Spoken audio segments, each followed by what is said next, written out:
आप सोच सकते हैं एक 16 साल की बच्ची जिसके साथ एक बाहुबली एमएलए ने रेप किया, बलात्कार किया, और ना कि खुद बलात्कार किया बल्कि गैंग रेप करवाया अपने कुछ साथियों से।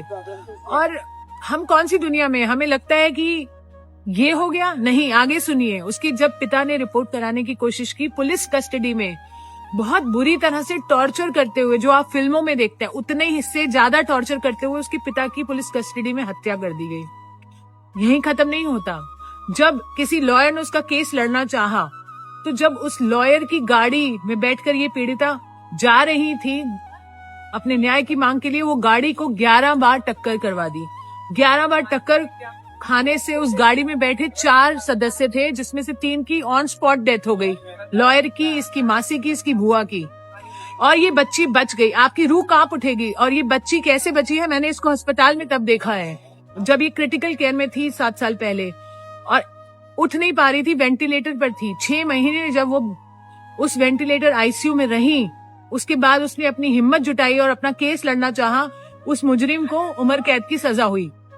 इतना कुछ खोया इस बच्ची ने। अपनी लाइफ को नॉर्मल करने लगी थी, अभी शादी की और कोशिश कर रही थी नॉर्मल होने की। हम उसके साथ थे इतने साल से, और अब क्या हुआ आप सुन के हैरान हो जाएंगे। उस आरोपी को बरी कर दिया गया। आप सुन पा रहे हैं, उसे बरी कर दिया गया। और एक्सक्यूज, ये नहीं कि बलात्कार प्रूव नहीं हुआ, बलात्कार प्रूव हुआ है, पर क्योंकि कोई कानूनी दावपेच थे जो उसे बचा सकते थे, फालतू के हाईकोर्ट ने ऐसी ऐसी दलीलें दी हैं कि आप सुन के हैरान हो जाएंगे कि वो एक पब्लिक सर्वेंट नहीं है, या फिर ये बच्ची माइनर नहीं थी, और कोर्ट के पास टाइम नहीं है। इतनी फालतू चीजें बोलकर उसे बरी कर दिया गया। आप सोच सकते हैं, आपको गुस्सा आ रहा है? अगर नहीं आ रहा तो आना चाहिए, क्योंकि बेटियां हमारे सबके घर में है, और ये हिंदुस्तान की बेटियों की बात कर रहे हैं हम।